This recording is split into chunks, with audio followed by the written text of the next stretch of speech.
धन्यवाद करते हैं पिता परमेश्वर आज के मीटिंग से परमेश्वर आपकी महिमा हो परमेश्वर लोगों का जीवन बचे परमेश्वर आज जो वचन उतरे परमेश्वर हर एक के हृदय में उतर जाए परमेश्वर इनके लाइफ में वो कार्य करे वो वचन परमेश्वर इनकी लाइफ से ना हो हे परमेश्वर तेरा नाम जलाल पाए परमेश्वर तेरी आराधना रूह और सच्चाई से हो खुदा बाप धन्यवाद परमेश्वर धन्यवाद गुरु यीशु मसीह को करे अपने मन को परमेश्वर की ओर लगाए इन्हें क्या करती है रुकावट डालती है वो चाहे डर हो मनुष्यों का डर हो सकता है लोगों का डर हो सकता है लोग क्या कहेंगे बहुत सी व्यर्थ चीजें हो सकती है जो वचन को क्या हमारे लाइफ में पूरा करने से रोकती है तो हमें सबसे पहले क्या करना पड़ता है कि अच्छा ये जो वचन है ये स्वर्ग से उतरा है ये खरा वचन है यही मेरे लाइफ में पूरा होना चाहिए अगर चल ही रहे हैं परमेश्वर में तो बेस्ट ही चले अच्छे से ही चले ताकि रिजल्ट आए तो उसके लिए क्या करना पड़ता है वचन के आड़ में जो रुकावट आती है उसको हटाना पड़ता है प्रार्थनाओं के द्वारा उपवास के द्वारा होने के द्वारा क्या करना पड़ता है हटाना पड़ता है ताकि उसका वचन हमारे लाइफ परिवार बच्चों में पूरा हो जाए वचन क्या मांगता है एफर्ट मांगता है उसका राज्य में प्रवेश करने के लिए कैसे जाना पड़ेगा बल पूर्वक प्रवेश होना पड़ेगा ऐसे नहीं कोई वचन अगर आराम से पूरा भी कर लेंगे वो छिन जाएगा नहीं बल पूर्वक इस रीति से होना ही चाहिए वायलेंस के साथ हमें उसके राज में उसके वचन को पूरा करना पड़ेगा कि ये मेरे लाइफ में वचन पूरा हो उसके लिए क्या करना पड़ेगा हम अपने आप को पूरी रीति से डेडिकेट कर दे कि इस चीज में हमारी कमी है इसको हटाना पड़ेगा इस चीज की सारी चीज क्या है कमी है हमारे अंदर जो कमी है परमेश्वर पाप को माफ करता है पाप के संग रह नहीं सकता है अगर हमारे अंदर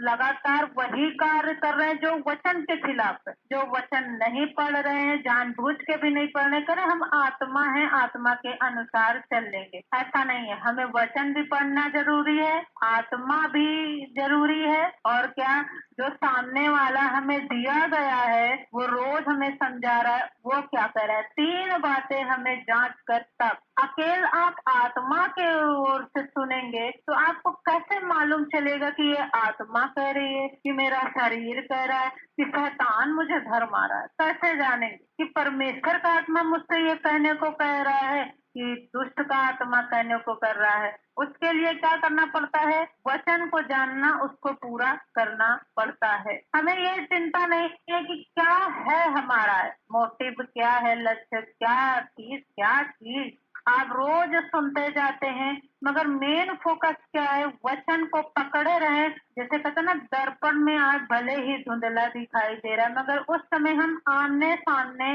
देखेंगे आज भले ही कोई चीज समझ में नहीं आ रही आगे जाके वो समझ में ही आने वाली है तो आप इस दुनिया में क्या करने आए हैं बड़े काम अगर कोई परमेश्वर का काम कर रहा है वो बड़ा ही है कोई व्यक्ति नहीं कि इस धरती पे है उसका पहचान सब कुछ है हाँ सब कुछ है उससे कोई कुछ नहीं कहेगा मगर वो ईश्वर स्वर्ग का परमेश्वर जब उसके कामों का करते हैं तो बहुत सी चीजें उसके विरोध में है आप आराम से किसी अच्छे से काम करे कुछ कोई नहीं कहने वाला मगर वो परमेश्वर के खिलाफ बहुत कुछ है परमेश्वर की योजना क्या है बहुत बड़ी है उसका पूरा होने में बहुत समय लगता है हमारे लाइफ में आपके लाइफ में परमेश्वर की बड़ी योजना पूरी होने में एक योजना पूरी हो गई एक उसका वचन पूरा हो गया पूरा लाइफ क्या हो गया स्वर्ग हो गया स्वर्ग कहाँ से स्टार्ट होता है यहीं से स्टार्ट होता है यहीं से शुरू होता है यहीं से परमेश्वर दिखाता है स्वर्ग यहाँ से स्टार्ट हो रहा है तो क्या परमेश्वर की जो बड़ी योजना है जो कार्य है हमारे लाइफ में पूरा होने के लिए क्या करना पड़ता है बहुत ज्यादा इंतजार करना पड़ता है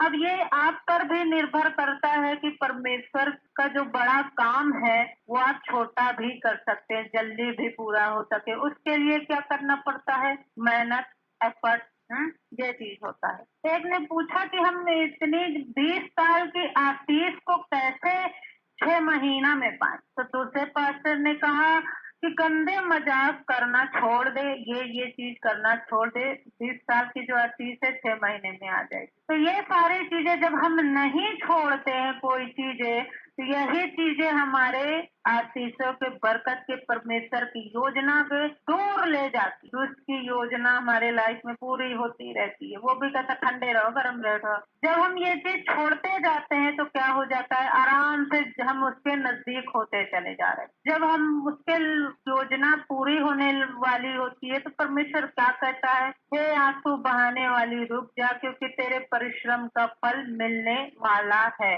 और जिसमें पवित्र आत्मा रहेगा वो क्या रहेगा, दूसरों से अलग रहेगा, वो अलग रहेगा, उसकी सोच अलग रहेगी, वो अलग ही दिखेगा, अलग रहेगा, वो अलग बैठेगा, अलग ही रहेगा। तो हमें क्या करना पड़ेगा, संसार से हमें प्रभावित होना छोड़ देना है। संसार हमें प्रभावित ना करने पर लोग हरदम खींचने में लगे, दूसरा देखता रहता है किसके द्वारा इसके लाइफ में कार्य किया जाए कि पीछे हट जाए। तो हमें शरीर के आगे क्या, अपने आप को घुटने नहीं टेकना है, परमेश्वर के आगे घुटने टेकना है। जब आप ईर्ष्या रखते हैं तो क्या होता है, शरीर के काम है ईर्ष्या। जब आप विचार के आगे घुटने टेक देते हैं तो शरीर का काम है। आप कहते टाइम आने पर मैं उसको बताऊंगा, मैं उसको समझाऊंगा, ये भी क्या है, शरीर का काम। एक दिन मैं उसको बताऊंगा, ये करके दिखाऊंगा तो उसको बताऊंगा, ये भी क्या है, शरीर के काम है। जब आप इस सब चीज को छोड़ देंगे तो परमेश्वर का जो प्लान है आपके लाइफ में पूरा हो जाएगा।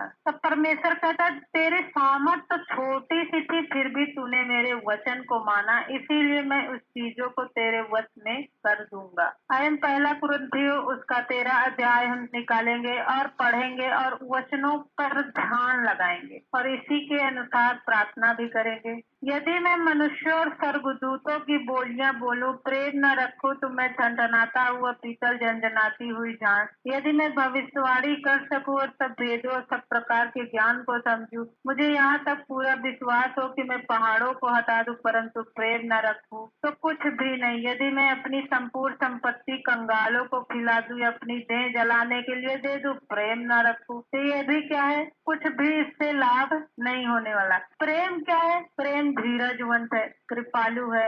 अगर आपके अंदर प्रेम है तो आप धीरजवंत रहें, आपके अंदर धीरज रहेगा, उस चीज के आप उतावले नहीं होंगे। प्रेम क्या है, कृपालु है, वो कृपा करता है। प्रेम डा नहीं करता, डा मतलब जलन नहीं रखता है। अगर आपके अंदर जलन नहीं है तो क्या है, आपके अंदर प्रेम है। अगर ये चीजें हैं आपके अंदर तो अपने आप को जांचने की, प्रार्थना करने की और परमेश्वर से कहने की जरूरत, प्रभु मेरे अंदर से ये चीजें निकाल दो। प्रेम अपनी बड़ाई नहीं करता है। हाँ, लोग मेरी प्रशंसा करे तो करे, मैं अपनी खुद ना करूंगा। प्रेम फूलता नहीं है, वह निरीति नहीं चलता, वह अपनी भलाई नहीं चाहता, झुंझलाता नहीं, वह बुरा नहीं मानता है, कुकर्म से आनंदित नहीं होता, परंतु सत्य से आनंदित होता है। वह सब बातें सह लेता है, सब बातों की प्रतीति करता है, सब बातों की आशा रखता है, सब बातों में क्या करता है, धीरज धरता है। प्रेम क्या है, कभी नहीं चलेगा। तो सब मेन क्या मोटिव है, प्रेम। हमें ये देखकर प्रेम नहीं करना है कि उसने 1 कटोरी चीनी दे दी है तो अब हमें भी देना पड़ेगा, वो वाला प्रेम की बात नहीं कह रहा है। वो प्रेम की बात कर रहा है, अगापे लव की प्रेम कह रहा है, अनकंडीशनल प्रेम। जैसे खुदा ने, परमेश्वर ने हमसे प्रेम किया,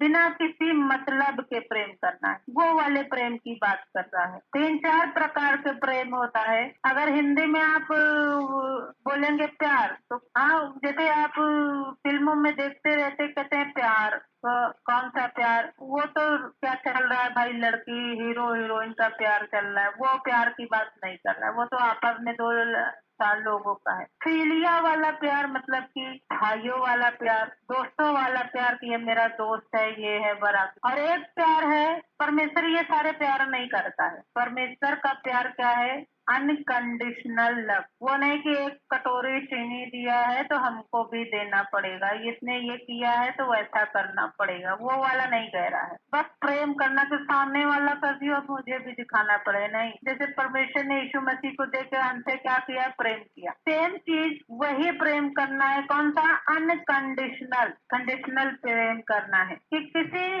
ना कोई चाहत, ना कोई लेना देना, कि ये सारी चीजें आपको क्यों करनी? इसलिए ताकि आपकी आत्मा उन्नति करे, आपकी आत्मा मजबूत हो जाए प्रभु में। तो परमेश्वर कौन सा प्रेम करता है? ये सारे प्रेम नहीं करता परमेश्वर। परमेश्वर का प्रेम अलग है। जैसे मनुष्य का प्रेम, मनुष्य का स्वभाव अलग होता है, दुष्ट का स्वभाव अलग होता है, तो परमेश्वर का स्वभाव अलग है। तो मनुष्य का प्रेम अलग होगा, शैतान का प्रेम अलग है। शैतान कौन सा प्रेम करता है? एक हाथ से लड्डू देता है मीठा, दूसरे हाथ से छिना लेता है। ये क्या है? शैतान वाला। मनुष्य क्या करता है कि यहाँ उसने दिया है तो हमको देना ही पड़ेगा, वो तो मेरा वो है, इसने मुझे दिया था, उसी से प्यार करते। तो फिर वो प्यार है ही नहीं है। ये तो हमारे रिश्तेदार भी करते हैं, दुश्मनों के भी रिश्तेदार करते हैं ये वाला प्यार। ये वाला तो आपके दुश्मन जो होंगे उसके रिश्तेदार में देखो आपस में प्यार होगा। मगर परमेश्वर वाला प्यार क्या है कि अपने शत्रुओं से प्यार करना। परमेश्वर का प्यार कौन सा है? Unconditional love. हमें समझने की जरूरत है, हम सब चीज मिक्स करके बैठे हुए। प्यार नहीं, परमेश्वर कौन सा प्यार करता है, परमेश्वर कौन सा स्वभाव रखता है, अलग है। तो हम प्रभु के स्वभाव में बदलते जा रहे हैं प्रतिदिन, दिन प्रतिदिन उसके प्रेम में बदलते जा रहे हैं स्वभाव। तो उसका प्यार कौन सा है? अनकंडीशनल। तो हमें भी कौन सा प्यार करना चाहिए? अब हमने जो सीखा है, जो हमारा स्वभाव है, जो हमने देख देख के सीखा है वही कर रहे हैं, वो सब छोड़ना है। कौन सा प्यार करना है? अनकंडीशनल प्यार। तो सामने वाला जब वो जाते हैं उसके घर में तो पानी तक भी नहीं पूछता है। कुछ उसके घर में बनता रहता है तो वो क्या करता है? हटाने लग जाता है, छुपाने लग जाता है, वो आ रहा है, ये चीजें हटाओ, ये चीजें, हाँ ये चीज है। मगर हमें कौन सा प्यार करना है कि वो सामने वाला हमको देख कर छुपा लेता है कि ये चीज इतना है, इसके साथ शेयर नहीं कर सकते।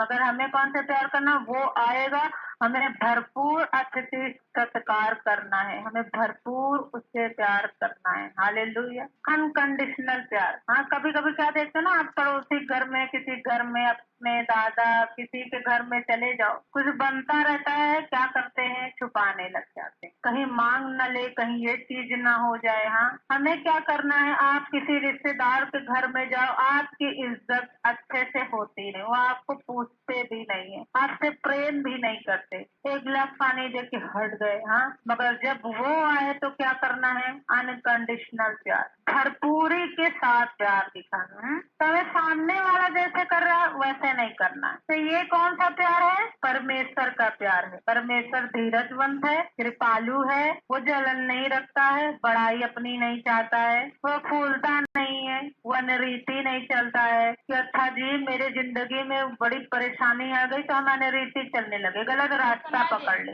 ये फिर आप भटक गए हो उसके प्यार से, उसके स्वभाव से, उसके रास्ते से भटक गए। नहीं, तो आज हमने वचन से क्या सीखा?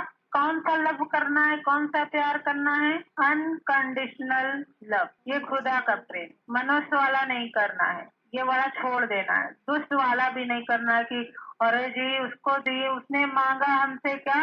एक कटोरी चीनी, एक कटोरी घी, कुछ भी मांगा, एक कुछ मांग लिया हमने, चार उससे मांगे, 4 बार उसके घर गए लेने, जब तक के ज्यादा उससे ना ले ले, हजम ना हो। ये वाला प्यार नहीं करना है। होता है ना कि जब तक ज्यादा हम इतना देर का, जब तक हम ज्यादा ना खा ले तो नहीं, मेरा पेट नहीं भरे, वो वाला नहीं। ये दुष्ट करता है, एक देता है 4 छिना लेता है। ऐसे मनुष्य के अंदर भी स्वभाव होता है। एक कपड़ा मांगने आएंगे या आप लेने जाओगे तो कोई जरूरत है आपको, सचमुच की है, वो 4 आपको लेने, आपकी सैंडल मांग के लेके चलेंगे, चप्पल, सारा चीज आपका यूज कर लेंगे, क्या हो जाएगा? अब मनुष्य वाला क्या है कि वो सामने वाला प्यार किया तो हमको भी करना पड़े। वो हमसे प्यार करता है यार, वो तो हमारा वो है, वो हमारा मसीह में भाई है, बहन है। नो, जो भी हो, कैसा प्यार? Unconditional love. जब ये वाला आप करेंगे तो आप फ्री रहेंगे, हमेशा के लिए फ्री रहेंगे। धन्यवाद पिता परमेश्वर, धन्यवाद गुरु यीशु मसीह को करते हैं। हे पिता परमेश्वर, जैसा आपका स्वभाव, आपका प्रेम है, अनकंडीशनल लव है, हे पिता परमेश्वर वही हम में आ जाए। परमेश्वर दोष नहीं लगाता, वो कमी नहीं निकालता है कि इसके अंदर ये कमी है जी, वो कमी है जी, वो कमी नहीं निकालता है। ये ऐसा है, वो कहता ना जब बुरा बुराई को बुराई से मत जीतो, भलाई से जीत लो। अगर आप भलाई करने वाले हो गए तो बुराई करने वाला कोई है ही नहीं है। चारों तरफ आप भलाई फैला रहे तो कौन होगा बुराई करने वाला। हे पिता परमेश्वर, अब आपका प्रेम पिता परमेश्वर सचमुच वही अनकंडीशनल वाला हमारे अंदर से वो सारे स्वभाव निकल जाए परमेश्वर, जो हमारे मनुष्य का दुष्ट का दिया हुआ है। दुष्ट अटैक करता है तो अपना वाला प्रेम देता रहता है, अपना स्वभाव देता रहता है। इसीलिए हमें हरदम निरंतर प्रार्थना करने की जरूरत रहती है। हालेलुया, धन्यवाद।